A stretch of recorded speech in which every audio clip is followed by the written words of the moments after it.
Messieurs, dames, bonjour, bienvenue sur YouTube. Ce matin, je veux vous parler de Kevin Durant d'abord et avant tout. Un joueur que j'aime bien, un joueur au talent indéniable. Un joueur qui, selon moi, a été forcé de jouer le Game 5 contre les Raptors de Toronto avant-hier. Un joueur qui n'aurait jamais dû revenir sur le terrain. Un joueur qui s'est blessé, soi-disant, au mollet et que tous les observateurs disaient de lui qu'on n'a jamais vu un paquet de glace aussi bas sur le mollet. Un joueur qui tout le long, selon moi, a été blessé au tendon d'Achille, mais que l'équipe ne voulait pas dévoiler cela pour ne pas que ça affecte leur chance de gagner les finales NBA. Ce que ça donne, c'est qu'il y a un joueur qui a joué le game numéro 5 et qui n'aurait jamais dû le jouer. Un joueur qui a été traité d'égoïste, qui a beaucoup de talent mais qui a choisi la facilité en quittant OKC pour joindre une équipe qui avait déjà gagné 73 matchs, le record NBA à l'époque, et toujours le record d'ailleurs. Un joueur qui est critiqué pour ses choix parce qu'il a voulu gagner, alors qu'il aurait pu rester avec une équipe excellente d'Oklahoma City. Un joueur qui a gagné avec ses Golden State. Me diriez-vous, il n'aurait pas le choix de gagner. Ils avaient ce qu'on appelle une super équipe, un super team. Un joueur qui a été mis devant un choix où, en anglais, on dit « You damn if you do, you damn if you don't ». S'il ne jouait pas ce match-là avec toute la pression qu'il y avait derrière l'équipe, qui tirait de l'arrière 3-1 derrière les Raptors de Toronto, on aurait dit qu'il se ménage, qu'il est encore égoïste, qu'il ne pense qu'à lui. Il fait comme Kawhi Leonard l'a fait l'an dernier, qui n'a joué que 9 matchs pendant toute la saison avec une blessure qui n'était soi-disant pas grave. Sauf que pour Kawhi, c'était en saison régulière. Cette fois-ci, c'était en finale NBA avec beaucoup plus de pression. Donc s'il ne jouait pas, il courait le risque de se faire reprocher ça toute sa carrière, parmi la longue liste de choses qu'on lui reproche. Et s'il jouait, il courait le risque de se blesser encore plus gravement. Et c'est ce qui est malheureusement arrivé pour lui. Une rupture du tendon d'Achille, guys. J'espère que Kevin Durant va récupérer de cette blessure-là et qu'il va revenir à un niveau qui était le sien avant la blessure, qui était un des meilleurs joueurs, sinon le meilleur joueur de la NBA. Que ça ne va pas affecter ses chances de contrat, qu'il va pouvoir signer un max contract peu importe là où il aille, bien que les chances diminuent maintenant qu'il est blessé. Et vous me direz, certaines équipes comme les Knicks de New York n'hésiteraient pas à lui donner le monde, même s'il ne joue pas l'année prochaine. Bref, je souhaite à Kevin Durant un prompt rétablissement. Et maintenant, c'est à nous d'affronter cette équipe des Warriors de Golden State sans Kevin Durant, comme ils l'ont été toute la série, car il y avait juste un aspect psychologique selon moi au fait qu'ils reviennent. Même s'ils revenaient, ils ne seraient pas à 100%. Et on l'a vu lors du game number 5. Je veux aussi revenir sur le match que les Raptors ont disputé lors du match numéro 5. Un match qui a mal commencé. Pour nous d'ailleurs. Un match que Kevin Durant a dominé pendant le temps qu'il a joué. Il a marqué tous ses tirs sauf un, je pense. Il a marqué tous ses 3 points.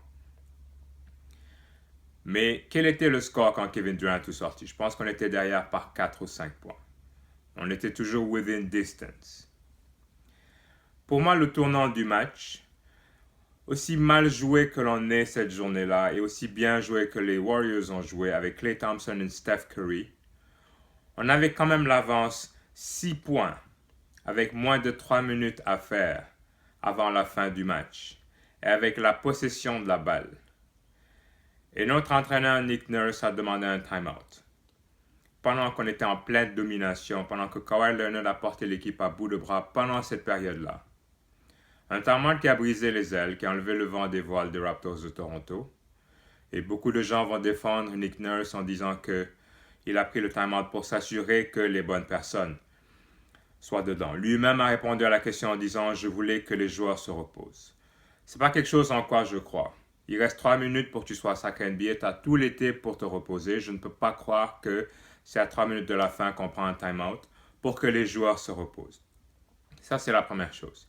Si ce time-out-là s'imposait, qu'est-ce qu'on a réussi à faire après ce time-out-là? Parce qu'en time-out, on discute normalement stratégie. On n'a pas marqué après ce time-out-là, à part un goaltend sur Boogie Cousins. On a manqué tous les shots qu'on a pris. Un Kawhi fadeaway, un Kyle Lowry sur 3 points sur le côté qu'il manque. la dernière action du match avec un Marc Gasol qu'on met dans le match et je ne comprends toujours pas pourquoi on le fait jouer à la place de Serge Ibaka qui produit toujours et chaque fois qu'il est dans le match. Il prend des rebonds, il a une présence, il bloque des tirs, il est bon dans le mid-range et il marque les 3 points. Et je persiste à dire que Toronto ne gagnera pas cette série-là si Serge Ibaka continue à être utilisé comme il l'est en ce moment, c'est-à-dire comme juste étant un joueur du banc. Je comprends qu'on veuille le faire venir et le faire commencer sur le banc, mais à des moments cruciaux, ou surtout que quand il est dans le match, l'équipe joue bien et l'équipe marque plus, je ne peux pas concevoir qu'on le fasse sortir pour faire entrer Marc Gasol. Et s'il faut faire jouer Marc Gasol à tout prix, qu'on fasse jouer les deux en même temps. Parce que chaque fois qu'on a sorti Ibaka du match, ça nous a coûté cher, dont le Game 5. Et ce que donne à la fin du match un Marc Gasol qui, s'il est dans le match, il doit être pivot sous la bouteille. Il va se mettre près du 3 points à côté de Kyle Lowry et qui fait que Draymond Green est capable de défendre sur 2 joueurs en même temps, comme on dit bad spacing. Ça nous a coûté le match. Donc je fais appel à Nick Nurse aujourd'hui de faire jouer Serge Ibaka. Pas juste un peu plus parce qu'il est sur le banc, mais parce qu'il mérite de jouer un peu plus. Que demander de plus de ces performances qu'il nous donne jusqu'à date? La présence sous le panier, les gens ne pénètrent pas, les guards ne font pas de lay-up quand Ibaka est sur la bouteille parce qu'ils savent qu'il peut bloquer le tir. Ibaka est capable de sortir, défendre sur le périmètre sur un gars comme Boogie Cousins qui peut mettre des 3 points. Je ne dis pas que Marc Gasol n'a pas bien joué, mais il y a des junctures dans le match où Serge Ibaka a plus sa place que Marc Gasol. Et si Marc Gasol, on doit le faire jouer parce que c'est le deal avec lui, qu'on fasse jouer les deux joueurs. Une dernière chose, je ne m'explique pas comment Danny Green, qui n'a rien fait pendant le match numéro 5, soit sur le terrain à un moment si crucial. Pascal Siakam n'a pas bien joué ce match-là, mais Siakam était sur le banc à ce moment-là, il n'a pas joué à la fin du match. Comment Danny Green est sur le terrain à ce moment-là? C'est ce que je vois en rétrospective du match 5 et je veux qu'on regarde en avant pour le match 6 de ce soir, qui est un match déterminant. Et je vais faire une prédiction, je vais même en faire 2. La première, c'est que nous allons gagner la finale NBA. Les Raptors seront champions à la fin de cette série parce que, encore plus sans Kevin Durant, les Raptors ont montré qu'ils étaient plus forts que les Warriors de Golden State. Et c'est aujourd'hui le Game 6, c'est le dernier match à Oracle Arena. Mais nous avons gagné les 2 matchs pendant les playoffs et nous avons aussi gagné pendant la saison régulière à Oracle. Nous allons continuer à jouer physiquement parce que cette équipe, pour la dominer, il faut jouer défensivement et physiquement et pas essayer de marquer plus de points qu'eux. Ils ont montré leur adresse. Ils sont remontés en ce moment parce qu'ils ont une cause pour laquelle jouer. C'est-à-dire que leur joueur vedette s'est blessé et ils veulent, comme ils l'ont dit, jouer et gagner pour lui. Ça n'empêche pas que les Raptors sont plus forts selon moi. Ça, c'est ma première prédiction. La deuxième, c'est que les Raptors vont gagner ce soir le titre NBA. Les Raptors seront champions au Oracle Arena parce qu'ils jouent mieux sur la route, où il y a moins de pression. Et I look forward, for lack of a better term, to this victory tonight. Go Raptors, go. We've shown that we're better than this team. So let's just show it and prove it one last time on paper. Let's play the players that played the best that day. There's not a lineup and a typical lineup. Let's put in the people that play well that day. I don't care who they are. If it's going to be Norm Powell's day, let's put him in. If it's going to be Danny Green's day, which I believe he still owes us another game with a breathtaking three-point shooting exhibition, well, let's play him. If it's going to be Siakam, let's play him. It's going to be Leonard because he's going to have his points. Well, let's play him. Nick Nurse, just play anybody who plays well, not just the lineup that you had in your head beginning at the game.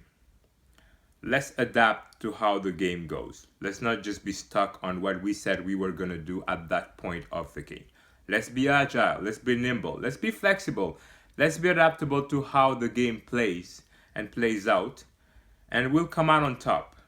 And we'll give Canada and Toronto and everybody in this beautiful country their first NBA ring and their first NBA title.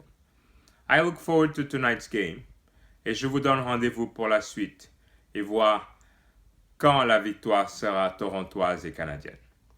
Bonne journée!